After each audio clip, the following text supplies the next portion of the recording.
Welcome to the Viewless Wings Poetry Podcast, where we celebrate the craft of poetry. Each week, we feature interviews with incredible poets and artists, including Olivia Gatwood and A.E. Stallings, and original poetry read by the authors. I'm your host, James Moorhead, Poet Laureate of Dublin, California, and author of Canvas and Portraits of Red and Gray. Nick Courtright is author of The Forgotten World, Let There Be Light, and Punchline, and he serves as the executive editor of Atmosphere Press.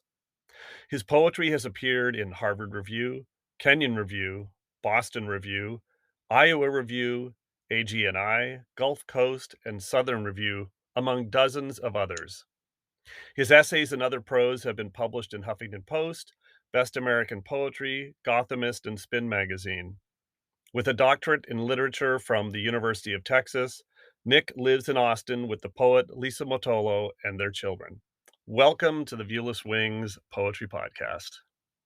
Thank you. Thank you for having me. I'm happy to be here. Excited to have you here. I really enjoyed your book. Thank you. What was the moment where poetry clicked as an art form that you wanted to create? I remember when it clicked for me. It was a 10th grade, a creative writing teacher. When did it click for you? Yeah, I think, because when I was in high school, I was always a writer, but I always wrote stories. And when I was in high school, I was writing these big, sprawling, sort of Tom Clancy style international intrigue books. And I still have some of them. One's called The Prince's Disappearance. So just to give you an idea of the type of work I was doing. But then slowly but surely, I just found myself wandering away from characters and towards ideas. Mm-hmm. And I think that sort of shift away from sort of plot-driven stuff to idea-driven stuff happened in college. And one really interesting thing that I always think back on was when I sort of discovered I needed to actually work hard at this if I wanted to be good at it. Is I had this one friend who, we always traded poems, and I remember this one time he showed me this poem that he wrote, and it was good, and I read it, and that just scared the crap out of me. Mm-hmm. I was like, oh my God. It's like, if my friend's gonna write this good poem, I really need to, get my act together. And and at that point I was, all in, writing poetry, every single day. I wrote a poem every single day for like 2 years at one point when I was young. They're all like really, rough to read now. They're all about my, aching post-adolescent heart, but I think that was sort of when, poetry became my mode, and I've been kind of stuck with it ever since. Very cool. I think I have a very similar experience. Yes, I look back at my earliest poetry, and a few of them I'm proud of still, and a lot of them I'm like, okay, it was important learning experience. So coming up with a title for a collection is a challenge in itself. What does the title The Forgotten World mean to you beyond it being the opening line of the final poem in the collection? Yeah, so titling a book is an enormous pain. And this book was no different. Both my first two books were, grueling enterprises in terms of titling. Writing the poems is easy, like figuring out what to call the book, that's really hard. And I just never had a title for this. And this book is, it's a travel book. It takes place all around the world. And because of that, it took me a long time to write, because I was pretty much only writing it when I was outside of the United States. And since I have kids, there's no like leaving for too terribly long at any given stretch. So to come to the title, The Forgotten World, it actually came about like during the early stages of the pandemic, because I had all these poems that were about traveling and about the outside world. And I felt like, what am I even going to do with this? It's so irrelevant to the world today. All these poems about the rest of the world, because we're all trapped in our houses. And it's like the whole rest of the world is completely forgotten to us. And then I was just sort of like, oh, there you go. That's the concept, that the outside world, has been forgotten. And it was only after that the final poem of the collection actually got that line put into it because I needed something to bring it all Mhm. together. So there's that bit of manipulation there, I suppose. I love the backstory to the title. I suspected there was something interesting under the hood there. So as you mentioned, the poems in this collection take the reader around the world. Does using place as a source of inspiration change how you appreciate travel, and what role has travel played in your life? Yeah, so traveled not too much when I was younger, but probably about 7 years ago, I was actually got divorced, and that sort of really shook up my life. And I had a custody battle, the whole thing. It was really brutal, and I just found myself wanting to really reinvent my reality. Mhm. And a way that it seemed good to do that was just to put myself out there in the world in places where I was going to be very isolated, where I was going to be the only person like traveling by myself in places where there was nobody else who looked like me, stuff like that. I think it really helped me develop a sense of, identity, and in the book itself, like a sense of, what it means to be an American, or what it means to be a white male in a world in which, people like that have caused a lot of destruction. So I still often, look to travel, and using uh, racking up as many credit card points as I can to get those free plane tickets, uh, as a means of sort of destabilizing my life, to just keep things interesting and keep myself challenged. Very cool. Were these poems written in part, at least, in the moment as you experienced these places, or were they reflections and written later, or a combination? Yeah, they're actually almost entirely written in medias res. So like I was like there in the place, like the event was either happening at that moment and I was like looking up and seeing it, or it was in very close remove. Like pretty much I wasn't writing about a place after I'd already left that place. Mhm. So it's pretty much really immediate, but then of course the revision and editorial process that takes place for months and months and months afterwards as sort of the ideas start to clarify. So your poems are wonderful descriptions of experiencing places, but go further with interesting turns. For example, in your poem, The Italians Have It Right, you wrote, I thought they would be someone, but I guess instead you are a coliseum of despair. Let me hold you just one more time. Let me feed you to the lions. What is your approach to finding or crafting the turn into a poem that is also about a place? Yeah, I think it's really interesting trying to figure out like how to end poems, for example, or and I'm always in this sort of debate with my fiance because she's a really image heavy, and she always loves the parts of my poems that have really stern images. And I have this nasty habit of always trying to mean something in my poems. Like I always want to make a statement or have an argument. I always think back to, some of those old William Blake poems where the literal first poem in the book will be called an argument, right? Where he's like, here's what my claim is. And I always feel the need to, have that sort of argument in there. And I think that having that big picture and sort of dovetailing that in some way with images is a good way to, you know, round the bend in a poem and, get it heading home. So rarely in my experience does a poem ever arrive fully formed. Multiple revisions and edits, and sometimes complete rewrites are needed. What is your method of finding a poem? And you've already mentioned, the revision and editing process a little bit, but go a bit deeper.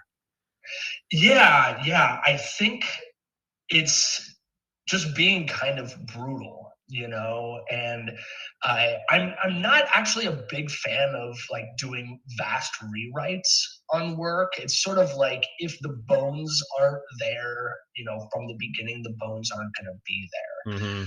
there. And if a poem just isn't working, I'm sort of more inclined to just say, okay, this is not a winner, right? Than try to, bang it into reality. But I find, I edit a lot just by playing with line lengths, by making little adjustments here and there, and a lot of times chopping the end off because a lot of poets, and when I was a professor, I'm not anymore, but when I was a college professor, I would often talk to students about like overwriting their poems. They Mhm. write past the end, but then you got to bring it back up. So that's a big part of it. And yeah, just sort of a matter of survival. Like this book is, what, like 72 pages long. And, I probably wrote like 400 pages worth of poetry to get to this 72. So Yeah. individual poems, there's only so much revision that goes into them. But for a book, it's all about survival of the fittest for sure. Yeah, no, I interviewed A. Stallings recently, a wonderful poet, Mhm. and, she in not in my interview, but in a different interview, she talked about how asked, "How do you know when a poem's done?" And she says, "Well, I finish it, and then I cut off the last couple lines." And in the poetry critique group I'm in, we've jokingly called that the Stallings rule, where we'll see every once in a while, more frequently than you'd expect, that, "Oh, this poem is really good, just get rid of that last line or 2." Yes, there is a temptation to overwrite things, to be too explicit. Mhm. Absolutely. So your poems make clever use of white space. Airplane to Bangkok and Clear Blue Sky, for example, are double spaced, whereas many of the poems are single spaced. I asked the question knowing that if I were asked, it would come down to the feeling or the pacing of the poem or how I believe it sounds coming off the page. What's your approach to the visualization of your poetry? Yeah, I think it's. I mean, the sort of the things you suggest about the vibe and the feel, But I've always been somebody who didn't want to, uh, sort of overfit lineation, for Mhm. example. Like, I don't want to play with line break to such an overt sense that it actually betrays the spoken version of the poem. So I do feel like I try to make the poem on the page something that replicates the actual experience of reading it aloud.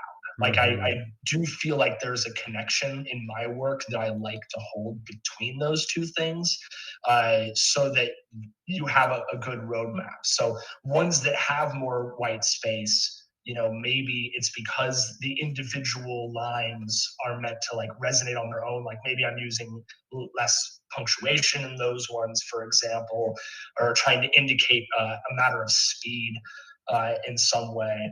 I just find it fun to use a variety of styles, but I think one unifying theme is just the connectedness to the actual, oral performance of it. Cool. Um, it sounds like this is the case, but did you end up traveling to places because you knew a poem was waiting there for you to discover? And I ask this because last year I took a people think I was nuts, but I took a 12-hour round trip driving from San Francisco Bay Area to Bodie, California, because I just felt like I needed a new space to get my mind whirring. And just the whole drive there by myself, going up into the mountains, going to this incredible ghost town. I was really confident that I'd get at least one good idea, and I did. I got a poem that got placed out of that. It worked. So do you were your trips conscious, or were they for other reasons and the poetry was a secondary benefit? Yeah, I was really worried for a second you'd say you did all of that and there was no No, no, poem. I definitely got exactly what I wanted. In fact, I got 2 as a just as an aside on the way driving out of this gravel road, I got pulled over speeding, going 30 miles an hour in a 15-mile-an-hour zone on a Oh totally man, empty gravel road, and, for a second, I was, as you would be, very embarrassed and annoyed, and then I thought, "Oh, this is awesome. I get a second poem out of this trip." But anyway. nice. Yeah, yeah. I think like for me, I didn't go to places specifically to write poems, but once I was, but I, always in my bag that I was packing, I always made sure I had the proper equipment. That Mhm. I had the right size notebook that I could carry around wherever I was, and I'd always make sure to bring a book that I was going to be sort of using explicitly for, you know, style inspiration, I Mhm. suppose.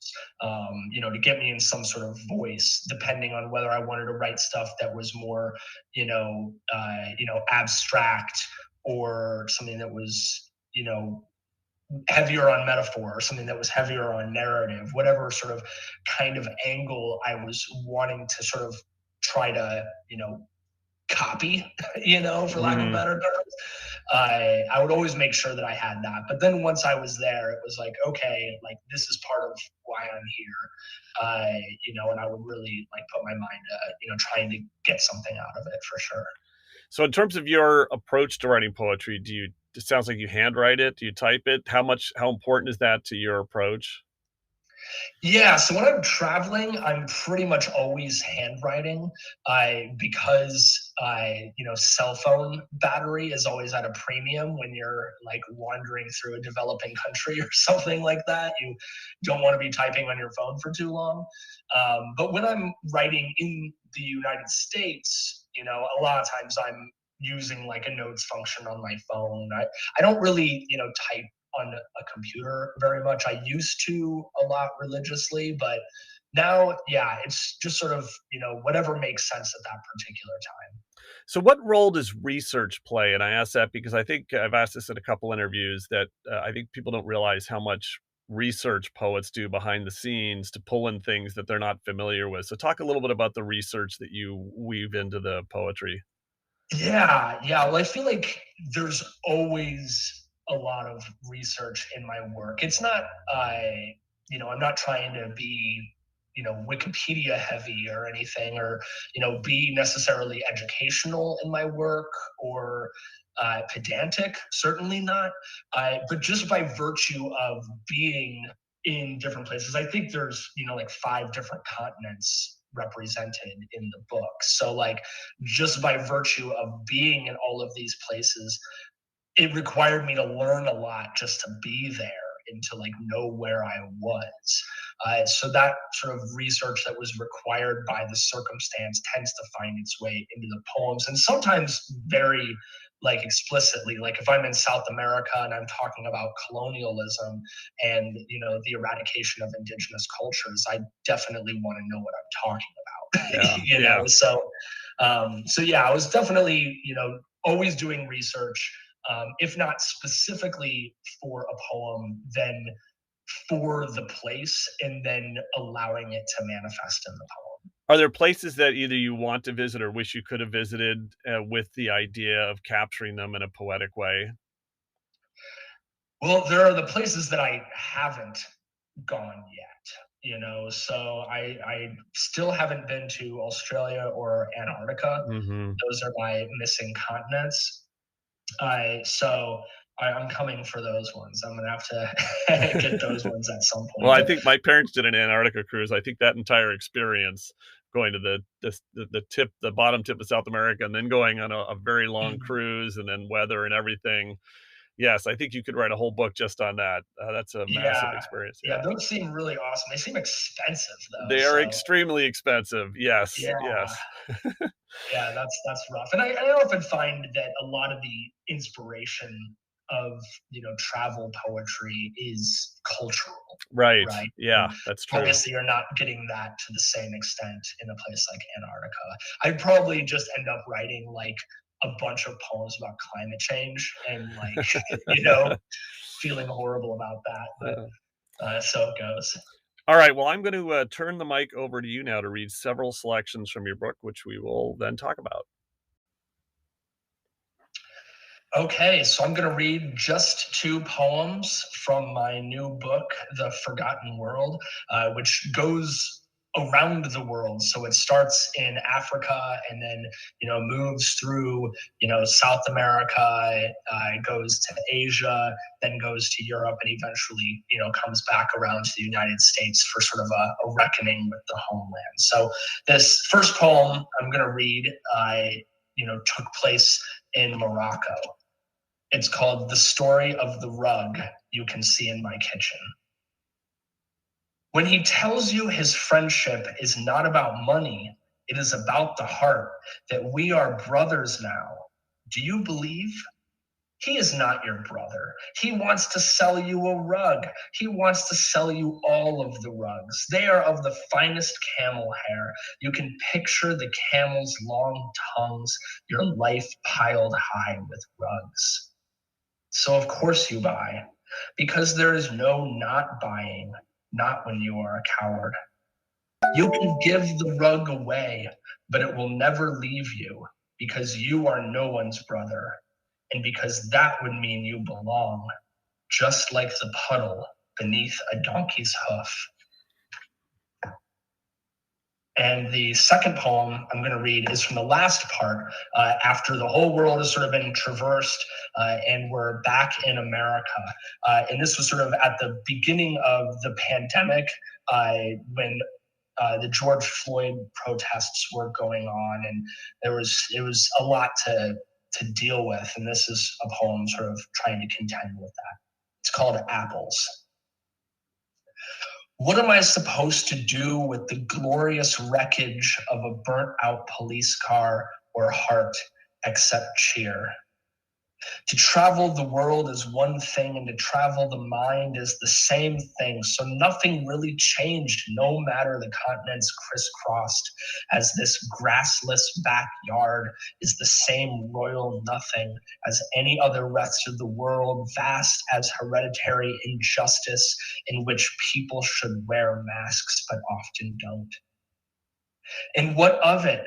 But my children still here stunting daily in their underdevelopments like unwatered wildflowers as the school is shuttered. And would you believe it was named after Robert E. Lee? And what 20, 30 years from now will the kids make of the shapeless weekdays or the cumulus of tear gas gesturing across the interstate? The time to wander prodigal may be over, but I'll wonder where wandering led. I'll say I've always been here, watching. My fear is a sparrow who trembles in a thunderstorm. All foolish kings hoard what they want to hoard. I'll lock and deadbolt the door, and while the fires of correction raise the wicked architecture of so many centuries' cruelty, I'll try to raise my children to be sweet like an orchard.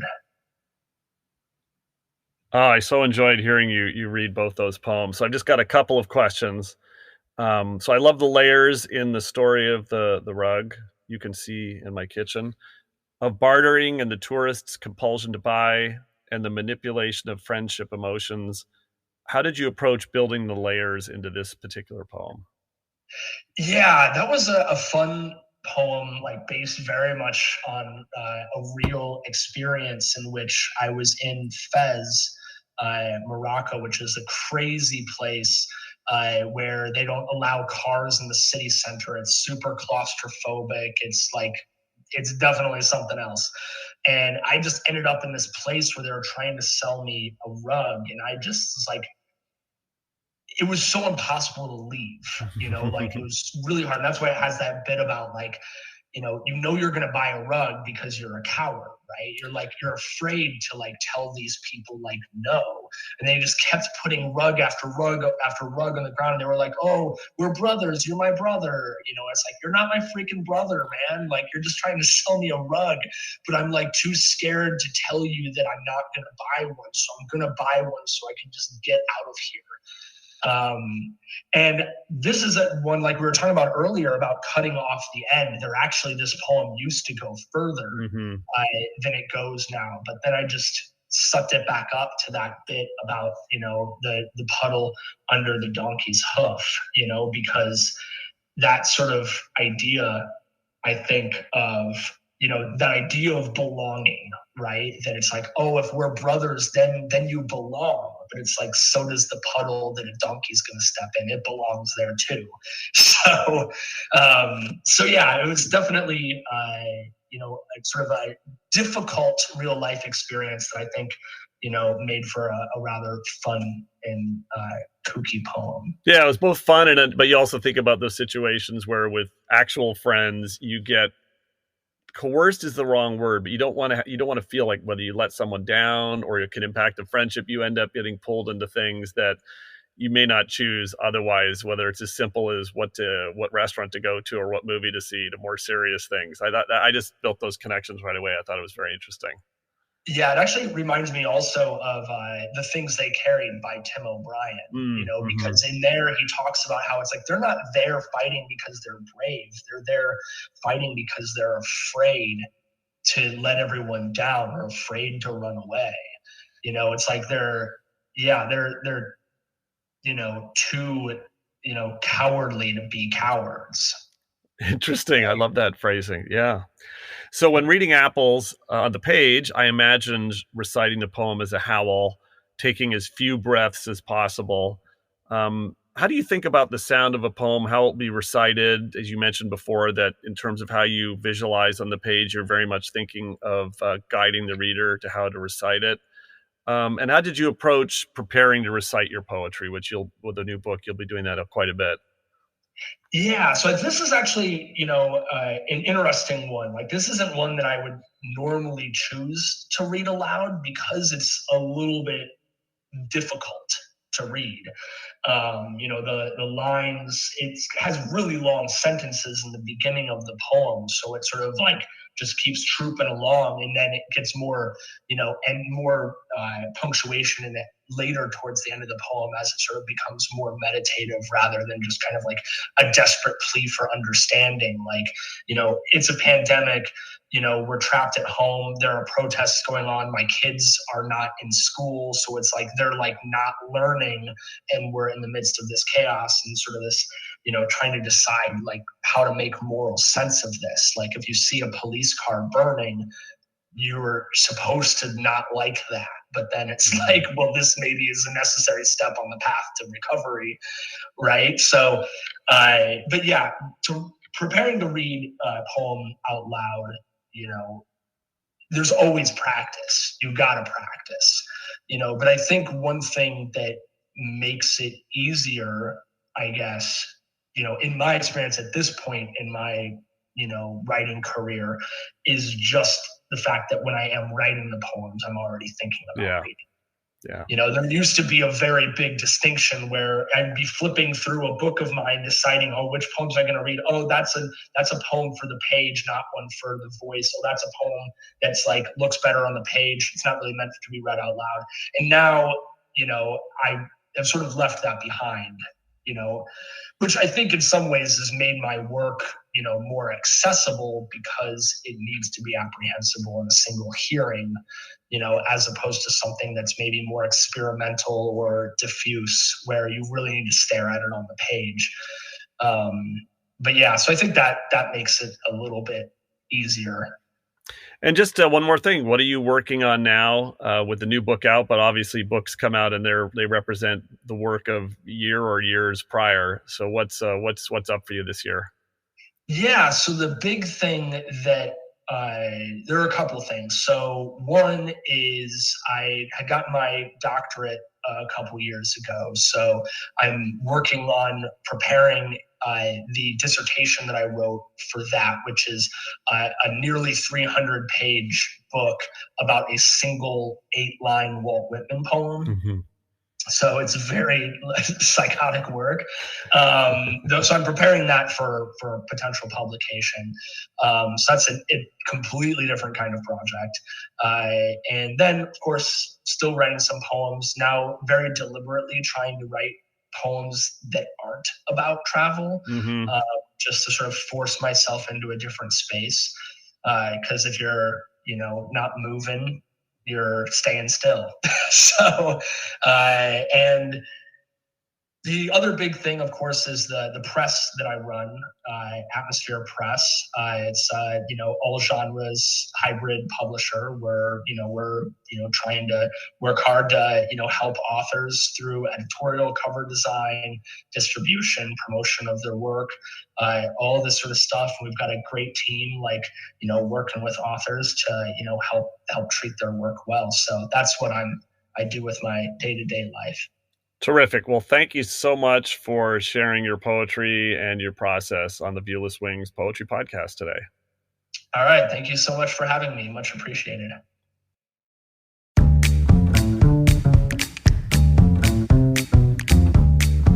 Viewless Wings Poetry Podcast is written and produced by James Moorhead. You can follow me on Twitter at Dublin Ranch, subscribe to the Viewless Wings Poetry Podcast, and follow us on viewlesswings.com or on Instagram at viewlesswings.